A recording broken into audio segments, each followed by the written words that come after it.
안녕하세요.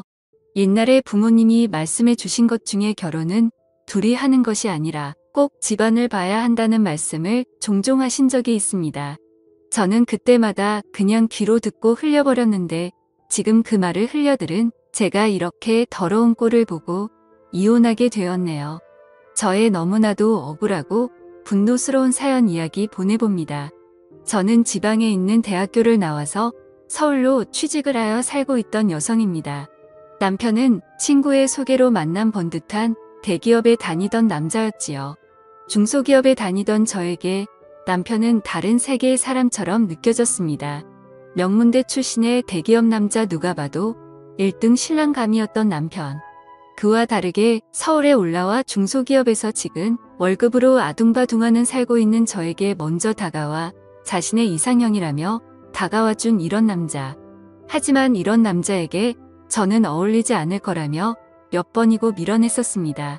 사실 그땐 남자 혐오증도 좀 많이 있었습니다. 초면에 남편에 대한 평가는 나랑 다른 세계의 사람이기도 했고 그 이상도 이하도 아닌 호감을 못 느꼈거든요. 제 입으로 말하긴 그렇지만 처녀 시절 때 외모 탓 때문인지 많은 남자들의 관심을 받았고 서울에 올라온 지 얼마 안 되었을 때 나쁜 남자에게 속아서 사귀고 헤어진 뒤로는 스토킹도 단년 이상 당했던지라 진짜 남자라면 질려서 남자들에 대한 관심이 정말 없다 싶어 했었거든요. 그렇게 저는 4년 동안 남자친구 없이 혼자 지냈습니다. 물론 그동안 정말 많은 남자들한테 호감 표시를 받았지만 대응한 적은 단 한 번도 없었고요. 그런데 이상하게 남편은 진짜 순수하게 저만 챙기는 게 느껴질 정도였습니다.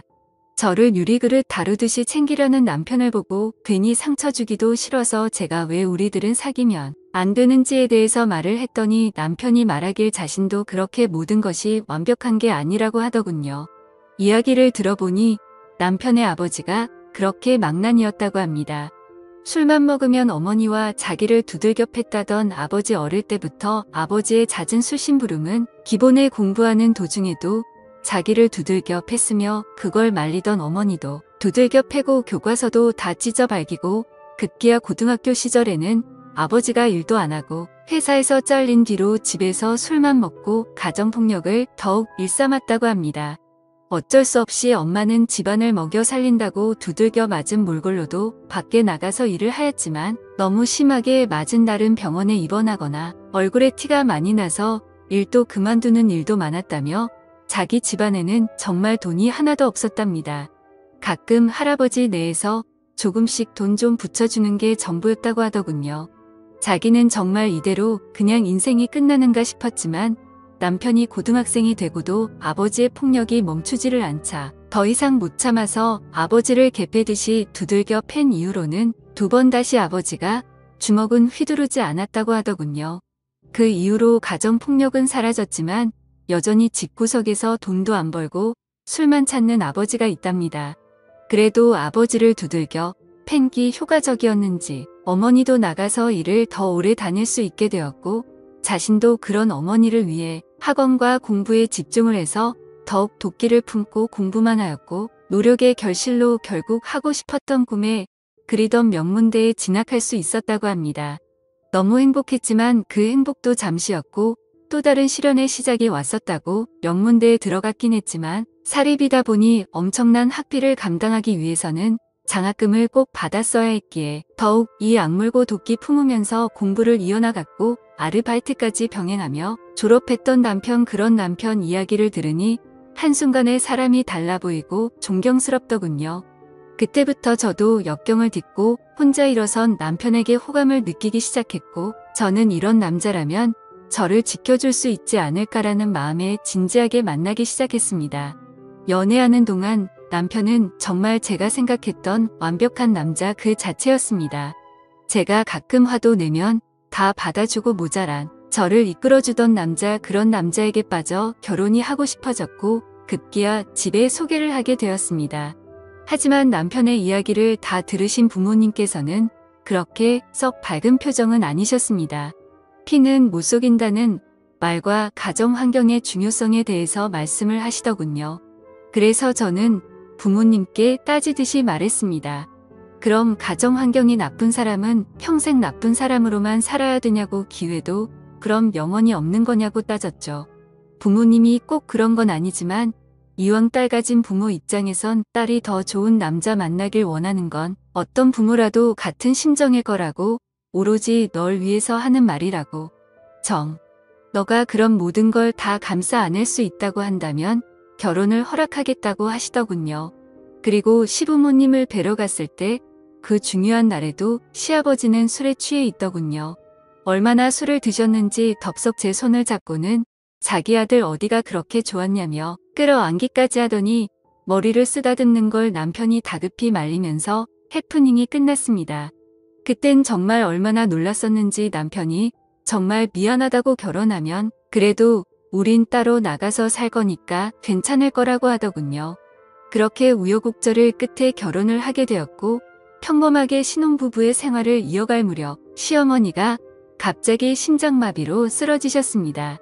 장애가 남을 수 있다고 하였고 재활 케어가 정말 중요하다는 말에 남편이 어느 날 퇴근하고서 제 앞에 무릎 꿇고는 빌더군요. 내가 지금 돈이 많이 없어서 재활원에 보내드릴 수는 없고 돌봐줄 사람이라고는 자기밖에 없는데 그렇게 되면 어머니를 집안에 모시게 되어야 하고 아버지도 올 것 같은데 저한테 너무 미안하다고 정말 이런 의도가 없었다며 비참하게 저한테 사정을 하더군요. 저도 정말 싫었지만 아무리 생각해봐도 저희 형편의 시어머니에게 그 비싼 치료비를 다 지급해드릴 수도 없고 저희가 돌보는 수밖에 없을 것 같더라고요. 그렇게 시부모를 어쩔 수 없이 모시게 되었습니다. 지금 생각해보면 그때 제 불길한 마음을 믿고 어떻게든 했어야 되지 않았나 수백 번이고 후회하고 있습니다. 그렇게 시아버지와 시어머니가 오시고 나서는 저는 일도 그만두고 시어머니 병수발을 하였고 시아버지는 방 안에서 술을 드시고 횡설수설하시더군요. 가끔씩 절 보는 눈빛이 너무나도 소름 끼쳐서 무서웠습니다. 남편은 퇴근을 하면 최대한 빠르게 집에 와서는 저한테 미안한지 계속 눈치를 보며 시어머니를 챙기고 저보고 항상 싫어했지만 사실상 저희 부부의 신혼생활은 끝이 났었습니다. 그리고 부부로서 사랑도 나눌 수가 없었고요. 한 번은 시도한 적이 있었는데 시아버지가 문틈으로 훔쳐보는 걸 제가 발견하고 깜짝 놀라서 소리친 이후로는 저도 겁이 나서 두 번 다시는 그런 적이 없었습니다.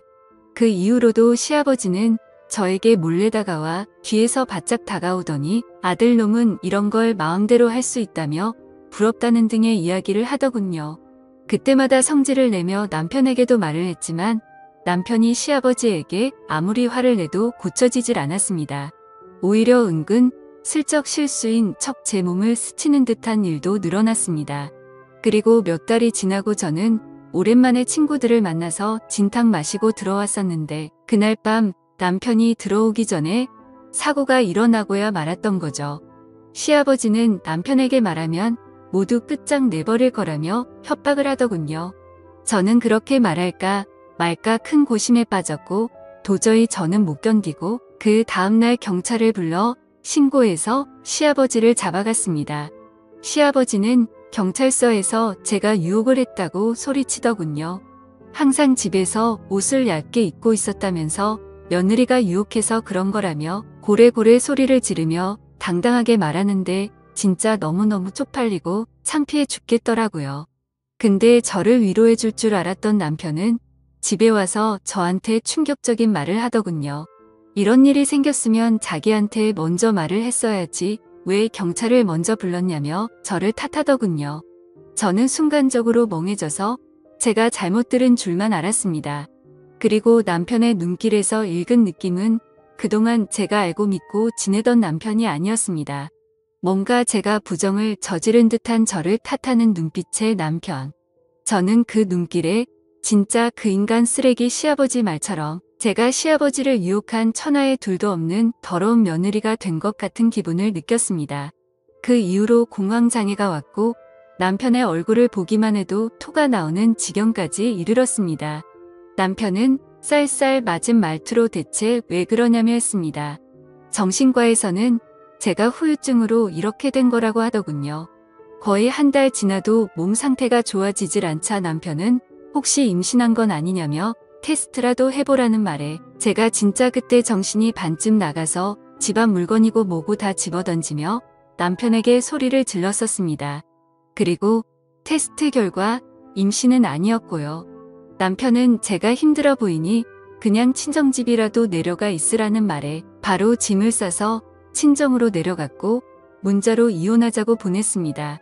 그제서야 남편은 아픈 어머니 때문에 갈 수가 없는데 대체 저까지 왜 그러냐며 문자 보내는 걸 다 싶더군요. 그렇게 한 달쯤 지나서 남편이 저를 찾아와 이제 집으로 돌아오라며 말했지만 저는 한 달 만에 본 남편을 보고 제 공황장애는 더욱 심해져 두려움에 몸이 떨렸습니다. 결국 톡까지 하게 되자 친정 부모님이 남편 보고 일단 돌아가라고 시켰습니다. 저는 시간이 좀 흘러 몸이 좀 진정이 되자 남편에게 전화를 해서 말했습니다. 당신이랑은 이제 절대로 같이 살 수가 없을 것 같다고. 나는 당신 아버지에게 피해자였는데 누구보다 날 보호해야 되는 당신이 날 더러운 여자로 취급했고 당신의 눈빛 속에 있는 난 이미 시아버지를 유혹한 여자였다고? 이제 당신 얼굴만 봐도 트라우마가 생기고 죽을 것 같으니까 그냥 우리 이혼하자고 했더니 절대 못한다며 우리 집 앞까지 찾아와 무릎 꿇고 나오라며 소리 지르길래 경찰 불러서 쫓아냈네요. 시아버지는 징역 3년을 받았습니다. 정말 기가 막히더군요. 제 인생은 파멸이 되었는데 어떻게 이게 겨우 3년을 받은 건지 이해할 수가 없습니다. 저는 그날 이후로 남자라면 나이가 적든 많든 심지어 어린애조차도 경계를 하게 되었고 타인과 맹사를 부딪히는 것조차 극도로 꺼려해서 장갑과 마스크를 항상 끼게 되었습니다. 정신과 약을 먹지 못하면 지금도 손이 떨리고요. 이제 몇 달 뒤면 그 시아버지가 출소한다네요. 너무 억울합니다. 사연의 내용은 여기까지입니다. 오늘도 영상 봐주셔서 감사합니다.